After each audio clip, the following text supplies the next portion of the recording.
Got him.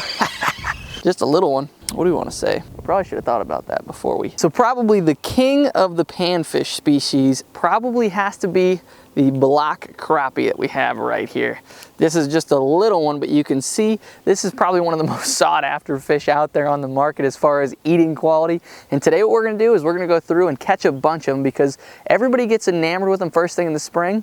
But once it warms up a little bit, they kind of leave these guys alone and they forget about them. So what we're gonna do today is we're gonna target a bunch of them using some of my favorite lightweight gear, and I'm gonna show you how to catch a bunch of black crappies easy without using live bait. So stick around, it's gonna be a fun video. So there's another little one. We're using some little soft plastics right here because I really do not like to use live bait if I don't have to, because soft plastics just keep so much longer for me. But the first thing that I wanna talk about is the gear that you're gonna throw, because the gear that you throw is probably, this is the easiest combo you'll ever have to use, because almost any lightweight spinning rod is gonna work just fine. As long as it's between like 6, 8, and 7.5 feet, even up to 10 feet, you're good. The only thing you need to know is the shorter the rod you have, the easier it is to cast around targets, because today we're gonna be targeting stumps, we're gonna be targeting some docks, we're gonna be doing a little bit of everything. And so the shorter rods work better. I have a 7-foot medium light here today. The next thing that you're gonna need is a float.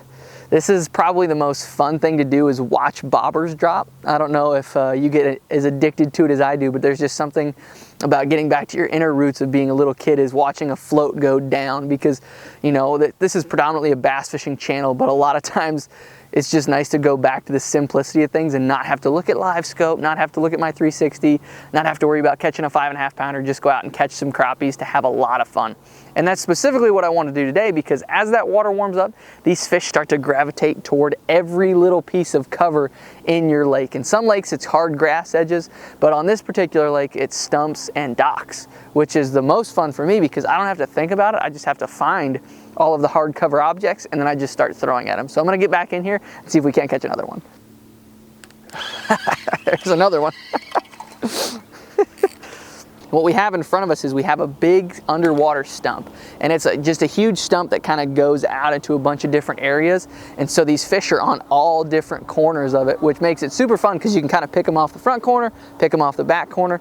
But all I'm doing is I have my float adjusted to just a few inches above my bait, you can see right there, and I just have a small 16th ounce jig head with a small Z-Man soft plastic, which I will break down the exact setup at the end of this video. So if you guys aren't comfortable with the gear that you're throwing and the baits that you're using, stick around because I'll break all of that down, and I'll also have it all linked down below so that way you guys can get the very same gear that I'm using. But now we're gonna get back in there and see if we can't catch another one. So you can see I literally have my float set super shallow, just because this cover is so shallow. The only reason I have a float is just to show me when those fish eat it, and honestly just to keep it to where I can hold that in one specific spot. And so you can see this stick sticking up right here, and what there is just that big stump under the water right here. And so all I'm gonna do is I'm gonna pitch this over top of it, and it goes over that way. And I'm just gonna do light shakes with my rod, and then all I'm gonna do is watch that float like right there. That's a little better one.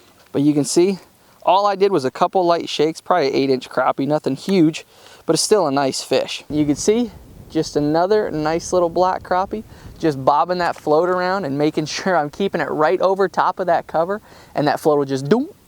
And it's just catch as many as you can, as fast as you can, because eventually they'll shut off. But the cool part is all these different pieces of cover reload throughout the day, because there'll be groups of fish that just get on them, and so you can literally just sit there and keep throwing on it and then leave, come back, throw on it, catch some more, leave, come back, throw on it, catch some more. It's just a good time overall.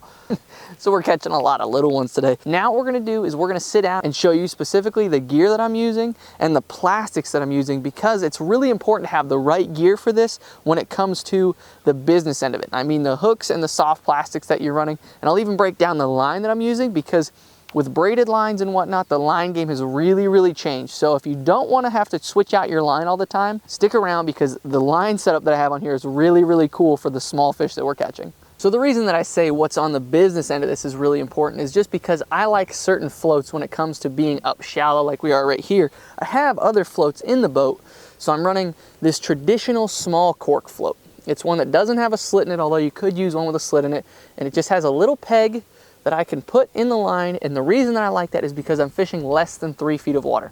So a lot of times when those fish hit it, it just takes the smallest amount of weight to pull it under or show you resistance, which is what this one does. And a lot of times when you throw in there, as soon as it hits the water, those fish are on it. And so I want something that has a fixed position when I'm up super shallow like this. Slip floats are also really, really popular, but I don't like to use a slip float until I get out in that 5+, where it'll show you when you have weight on there, because crappies are known for what's called up hitting, where you have weight on there and all of a sudden it'll just go flat because they're feeding upwards, which is really, really important. So they'll come up and they'll eat it and they'll just move up a little bit, and these fixed or these slip floats will go flat. Or any of those longer floats, that's what those are made for. When I'm fishing out in 4 to 5, 6+ feet, that's when I'll go to these, because I need to see when those fish up hit it in that deeper water. When I'm really shallow, a lot of times you'll just watch your float move sideways, or you'll watch it just bounce a little bit, because those fish are really, really fired up when they're up along all of this cover. Or a lot of times you'll even just see the fish come up and eat it if the water's really clear. And you'll notice I have it super shallow because, like I said, those fish feed up. So I want to keep it above them at all costs.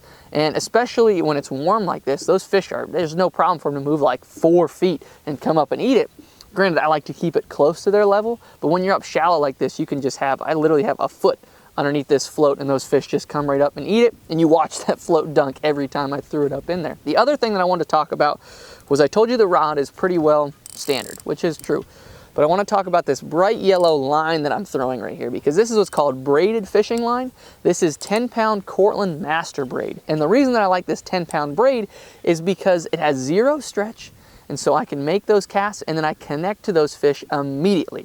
So if you make a long cast, monofilament and fluorocarbon have stretch in them. So I like the initial hook set to get to those fish straight away. Because we're using a soft rod, I want to get that hook set nice and deep in those fish, and that's what that braided line does. Plus that high vis yellow allows me to see it, which is super, super convenient when you're fishing around grass and whatnot. And then you don't have to change out your line. That braided line can stay on there for years at a time. So all I have to do is change the leader material. You can see this leader knot right here, and then I'm good to go. All I have to do is change out, add another 8-10 foot piece, and I'm good to go. So if anything gets messed up on that, chop it off, add a new leader. I don't have to worry about changing anything on the actual reel itself.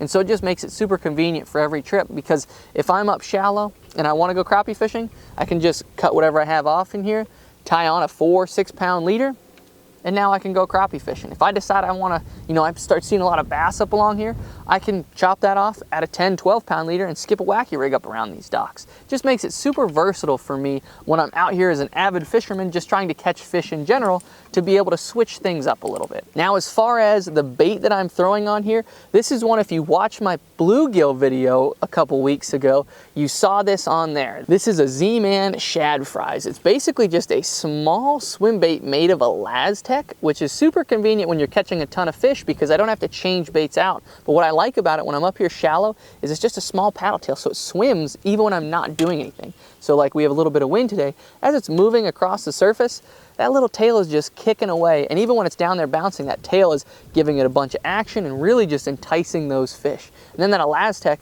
allows me to just keep fishing the same bait over and over and over again. And this is just another Z-Man head on here. It just has a nice keeper on there for that Elastec, and for honestly any plastic on there.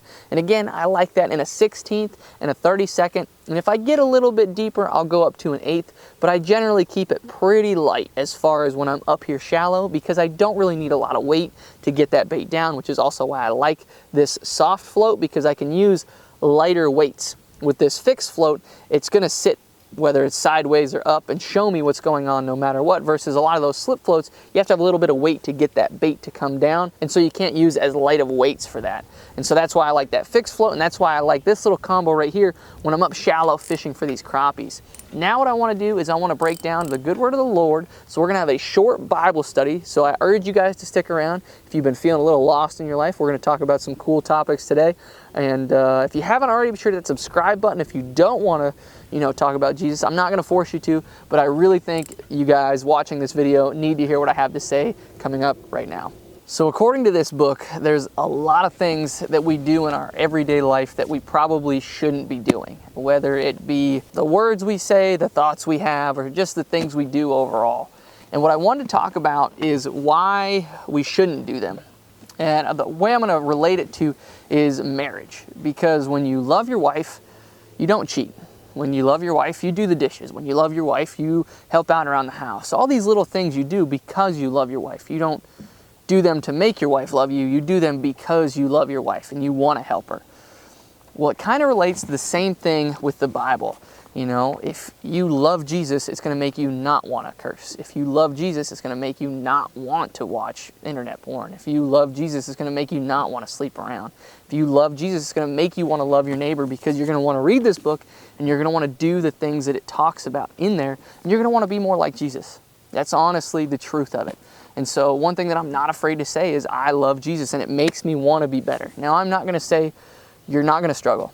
Sin is something that you're going to struggle with every single day of your life till the very end. It's not something that as soon as you fall in love with Jesus, everything's going to stop and you're going to be perfect. That is not the case whatsoever. It's something that you're going to have to fight with every single day, but because you love Jesus, it's going to make you want to fight that fight every single day you get up. So even when you're feeling down, even when you're having those urges to sin, just remember, if you love Jesus, it's going to make you not want to sin. So thank you guys so much for watching. God bless every single one of you guys. If you haven't already, be sure to hit that like and subscribe button to follow along.